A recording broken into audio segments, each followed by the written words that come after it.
Welcome to another episode of last week's comic. Today I've got a good size stack here. Up first is Gunsmith Cats. This is book 1 omnibus. I've been eyeing this for a while. I saw it on sale at Amazon and I grabbed it.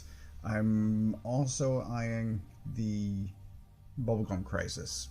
I really want that one too, but I haven't gotten that one yet. Probably will at some point. Haven't read it yet. I'll talk about it once I read it.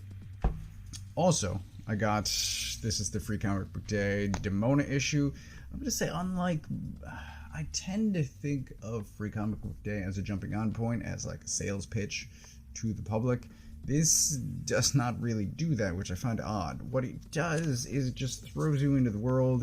It makes references to prior stories without really going into why those are significant. And I felt kind of lost rather than intrigued to read more. So that's weird. I don't know why you would do that. It does have this, by the way, which I find interesting. I'm sure you've heard about this by now if you've been paying attention to anything. But it's weird. It's weird. I do like this Demona in scale mail. Shoulder pads. I think she looks awesome. Hip armor. Shins. Yeah. She looks incredible. Love it. As far as the story, it's weird, like I said. It's weird that they don't make more of an effort to clue in the public in what is probably the most issues that they're going to move. It doesn't make any sense to me. As far as comics that came out this week, there's a lot of good ones in here. This is not one of those. So, Our Brilliant Ruin, this is issue 2, thankfully of 3, because I can already tell that once this is over, I'm going to be giving it away. It's just not 2 of 3. It's just not that well told. The same thing happens here that happened in the first issue, which is it's mostly talking without much really happening for the bulk of the issue, and then something crazy happens on the last page, which is plant lady tentacle, poison ivy, possession, something. I have no idea. Elder god? I really have no idea. But the most of this is just a bunch of talking, and it's not done in such a way where, if you think of, I'm going to say, the good crime, mystery, investigator stories, there's enough clues laid throughout the story, movie, TV show, book, whatever, where the audience has the potential ability to be able to solve the crime. I don't think that's happening here. There's just so little information about the other characters, even the main characters, honestly. I was confused why these two were working together in the first issue. I'm still rather confused, and the cast just isn't developed enough to be able to, like, figure anything out. So, art's nice. Chris Mitten, good job. Colin Bunn, I know that you can do better than this. Blood and Thunder, issue 1. I know that I read a preview page for this. There's this section in the middle, right about here, where this woman, Blood, her gun is named Thunder, by the way. She's hunting down this guy. He's running away. She's chasing, and the gun starts talking to her. And I enjoyed it well enough. For some reason, I didn't add this to my pull list, but I saw it on. It must have been Steve that picked this at the comic shop. I'm assuming possibly Patrick, but it's in the similar-minded weirdos group of somebody at the comic shop picked this as their pick of the week, and I saw this next to the register, and I said, sure, yeah, I'll try that. And now I've added it to my pull list, so good job. But it is, I'll show you this because this is great. There's a prison on a ship, and that is this here, and then there's this asteroid city, which is all of that. And it does, I mean, first, the art is gorgeous. I love this. And then it goes into detail about the various levels, and you pick up, honestly, on context clues. Well done. It's well written. Art's gorgeous. I really enjoyed it. There's a bunch of weird looking aliens. Like, she has multiple faces and she's smoking multiple cigarettes and she's got all those arms. And this guy, same thing. His head's kind of upside down. All of it's great. And she, Blood, has a story, and there's a bit of mystery as far as what is happening within the world, and specifically with books.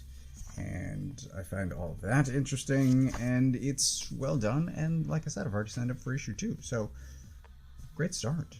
Moon is following us, issue 9. There's only one issue left to go, and I think I had missed, because I was choosing which cover I wanted. So it says next issue. I don't think it gives a date, but I thought it hadn't been solicited because I was looking in the wrong place. Anyway, the end is coming soon, and this gets us most of the way to the end. Issue 8 ended in such a way where I didn't see a way out. And what happens here is, this is awesome. So she kind of makes this vampire head hair braid chain mace thing whip, and just beats the ever living shit out of people.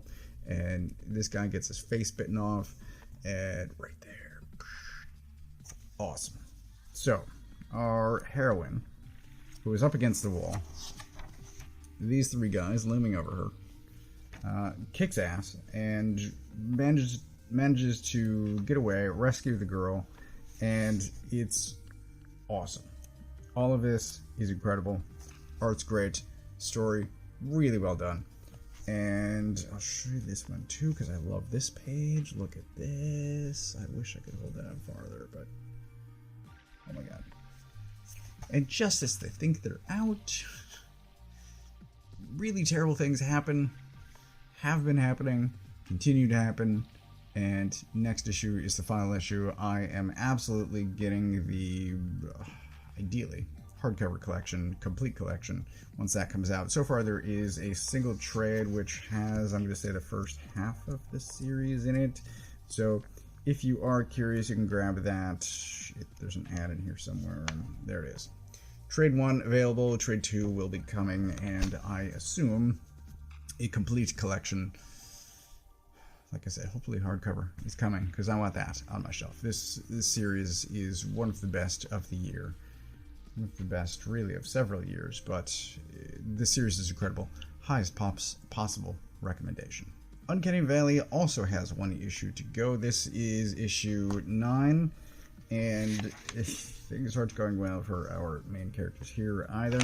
So this is our main character, I'm going to say. He's in here somewhere. He is captured by the evil mage, and this is his mother, and this is her father. And there are references to, I think, possibly the boy's father. I don't know if he's going to show up. I don't know if there's like potential seeding for a sequel. I don't know what that's about, but a bunch of stuff is happening here. These two are sort of going on their own to sort of Mordor-ish, and there's an army at the gate, and so they have to sneak in.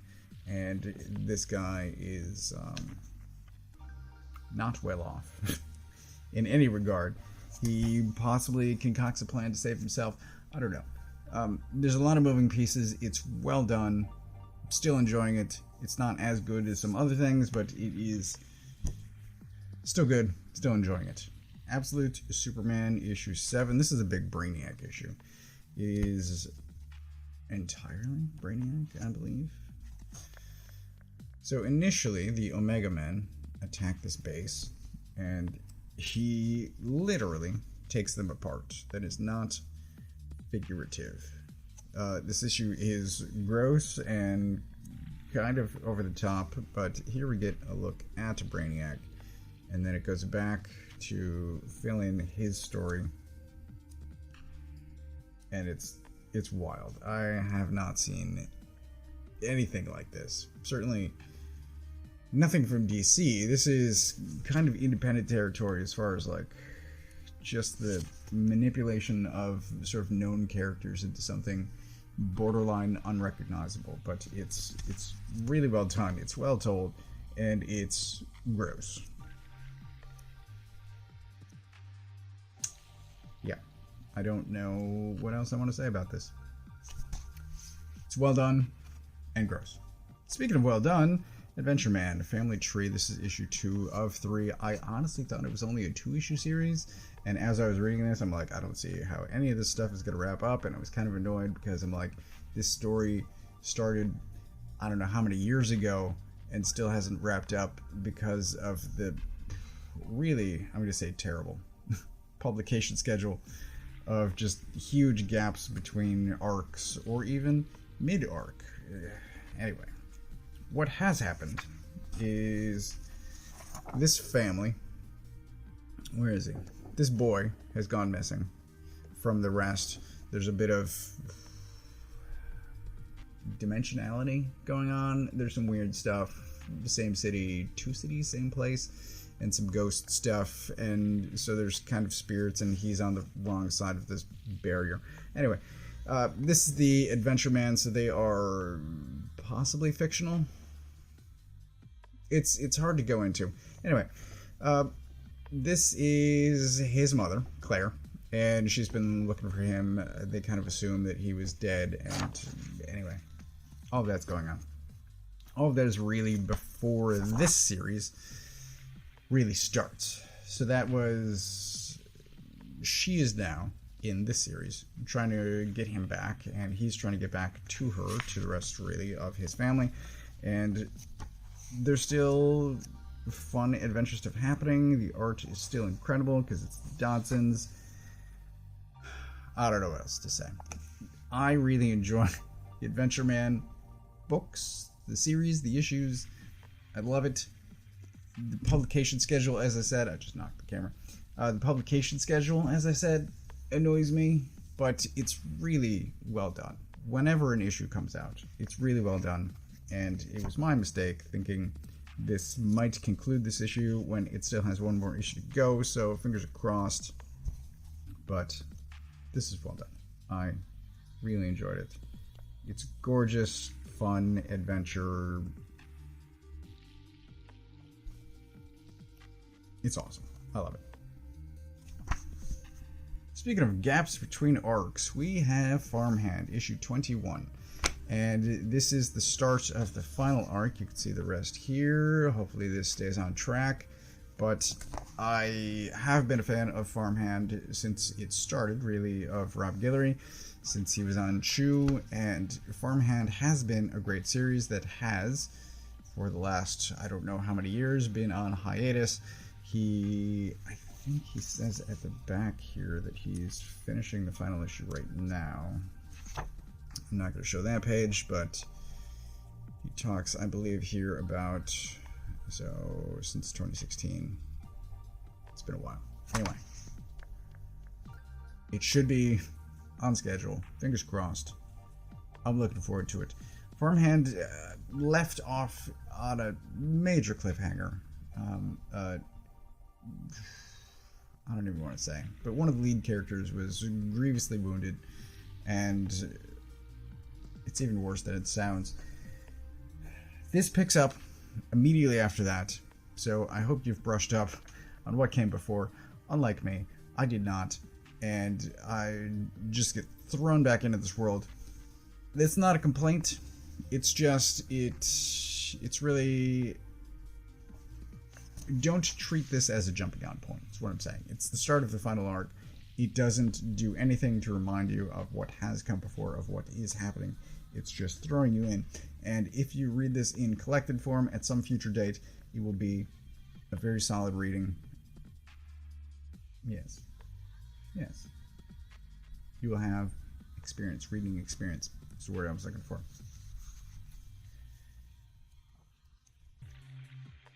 Art's great. The story, as ever, is very emotional.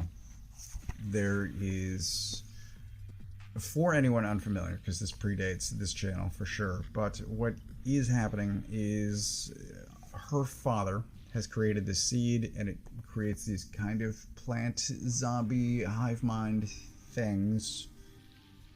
I'm gonna try to remain vague about exactly what's going on, but there are hive mind plant zombie things. And so there is a group of uninfected, and you can be infected for a while and still kind of control yourself, but have these plant powers. And there's a bunch of stuff going on. There's a ton of stuff going on. There's a evil plant queen lady. There's too much for me to go into in just a couple of minutes, but there's a resistance, and there's an evil plant lady, and go. This is well done. I'm super happy that Farmhand is back. I'm looking forward to the conclusion of this story, and there's her. So, highly recommended, but start from the beginning, don't start here. Grommets issue 7 of 7, and I'm gonna spoil the end, possibly, by saying there is potential, as described in the letters column at the back, for a continuation, and I could not possibly be happier. So I was talking about a book earlier, Moon is Following Us, being one of the best of the year. Grommets, equally one of the best comics I've read in years. It's so well done. Art's gorgeous. Story's phenomenal. I love it. Highly recommend it. This is another series that I will be getting the trade, the complete collection, whenever that comes out. But it's a bunch of 80s punk skater. There's some over-the-top stuff like this kid, but it's really well done. It's just what being a teenager was like in the 80s, and there's skating, and there's girls, and there's friendship, and it's incredibly well done. Aw. Spoilers? Whatever, you should be reading this. And this happens, and it's really good. So, I could not have my fingers crossed harder that a sequel actually happens, because I would love it. I would love more of this. The writer, the artist, all of them, exceptionally well done. Incredible work from everyone involved. Colorist, shoot. I rarely comment on color, but top notch. Mouse Guard, Dawn of the Black Axe, issue 2. This is a 3-issue series, and what happened? Kind of a lot of nothing happens here. I will say that the main character, our lead, kills a bunch of snakes. And so it's one mouse versus a bunch of snakes with this axe, and a surprising amount of time passes, and he constantly looks sad. He's so sad. But a bunch of time passes. He kills, like I said, a ton of snakes. It's really well done. But there's a deeper storyline happening as far as what is happening to the rest of the mouse territories and what is happening to himself. And it's, well, all of it is well done. Here's him versus one of the snakes. And I loved it. And I always appreciate more Mouse Guard. I missed the Free Comic Book Day Boom 20th anniversary, which had a Mouse Guard story in it, but that will be collected in a future Mouse Guard trade, so I will eventually read that in the square format rather than comic-sized format. So, whatever. I'll get there eventually. This is well done. I always recommend Mouse Guard. It's gorgeous and a well-told story about trying to find one's place in the world and trying to do a good thing, and the fallout, the consequences of trying to do good things. It's really well done. Oops, spoilers? Yikes. Like I said, it kills a bunch of snakes. Lastly, there is a new Savage Sword of Conan. I can't talk too much about this because I think I've only read about 6 pages, but I will say that this is the start of the Liam Sharp written and drawn story, writer-artist. And it is, instead of one long story and then a shorter story at the back, this is, I think, three shorter stories. And there is I was going to say something else, but no, I'm not sure. Chris Burnham, for sure. So, I'm sure you're familiar with Chris Burnham. Anyway, like I said, I haven't read enough to be able to comment on this yet. I will talk about it when I can. But there's everything that I got this week. There's a bunch of good stuff, and I haven't even thought about potential pick of the week yet. Likely Grommets, but ooh, this is really good too. I will point out Blood and Thunder as a new number 1, worthy of commenting on again. Absolute Superman is wild. It was awesome. Fantastic read. Adventureman, always good, but I'm giving pick of the week to Grommets. It's so well done. I love Remender so much, and the art on this is just incredible. Anyway, Grommets. Pick of the week. So this is everything that I got. Throw this back on top. Except for Gunsmith Cats. I got all of this from my local comic shop.